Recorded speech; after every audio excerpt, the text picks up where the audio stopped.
Oke, standby, kamera ready, sound ready, 3, 2, 1, action.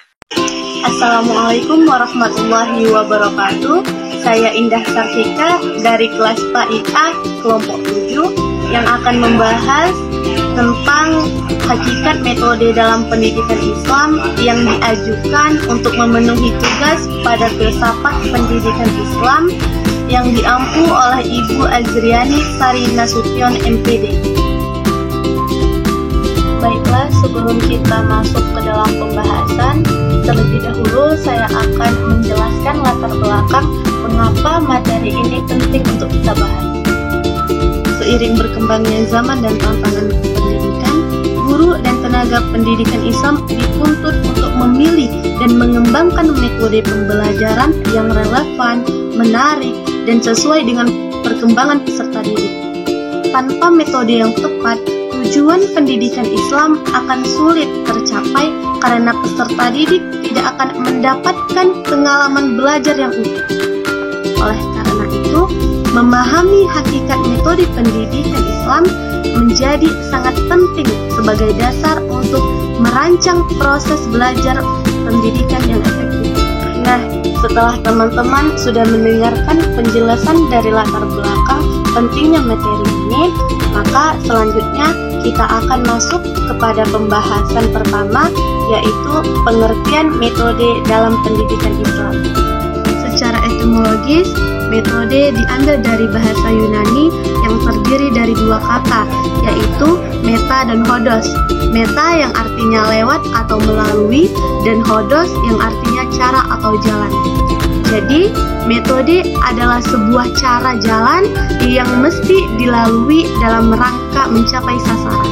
Nah, pendidikan Islam adalah upaya terstruktur untuk membantu peserta didik tumbuh dan berkembang berdasarkan nilai-nilai ajaran Islam seperti yang tertuang di dalam Al-Quran, hadis, dan pemikiran ulama. Metode pendidikan Islam adalah cara atau pendekatan yang digunakan untuk mencapai tujuan, yaitu dengan membentuk individu muslim yang berakhlak mulia, berpengetahuan, dan beriman sesuai dengan ajaran Islam.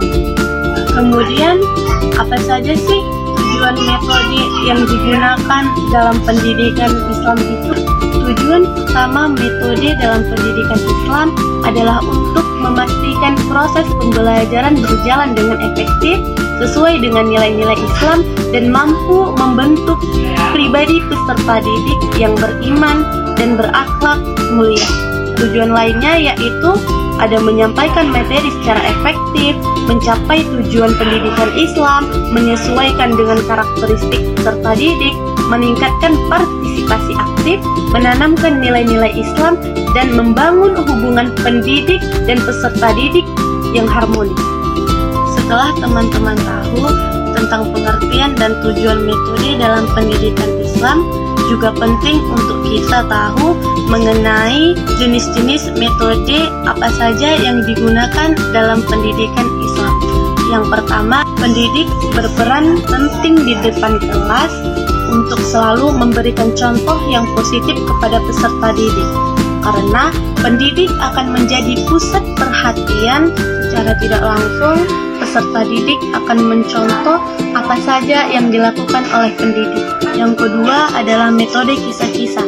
Pendidik yang memiliki banyak pengetahuan tentang kisah akan mentransfer ilmu melalui cerita yang dibawakannya.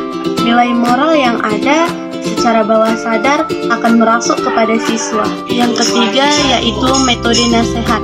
Nasihat disampaikan bukan untuk menggurui, tetapi sebagai arahan atau siraman terhadap sesuatu yang salah dengan harapan timbul atau tumbuhnya kebaikan.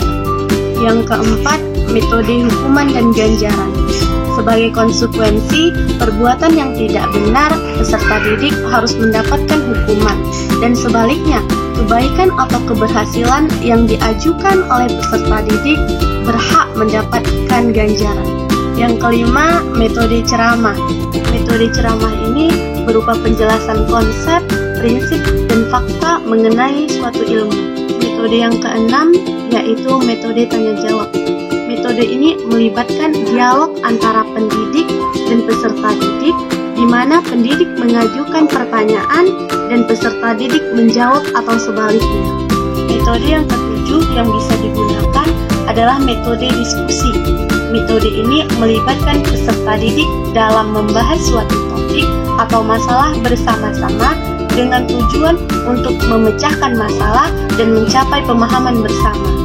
Yang terakhir adalah peran metode dalam pendidikan Islam. Menurut SB Jamarah menyatakan ada beberapa peran metode dalam pendidikan Islam, yaitu pertama, pembangkit motivasi dari luar.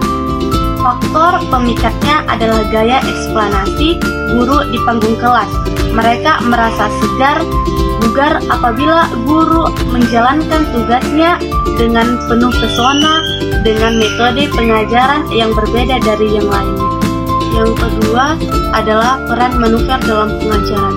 Pendidik harus bisa menyusun, memprediksi jurus jitu apa saja yang harus dilakukan sehingga kelas menjadi bermutu. Yang ketiga adalah sarana membidik sasaran. Metode ini adalah salah satu anak panah yang bisa dilesatkan sebagai alat seorang pendidik sehingga target bisa dijangkau. Fokus pendidikan itu harus dibidik dengan teliti sehingga alat atau anak panah itu tidak meleset dari fokus pusat, yaitu peserta didik.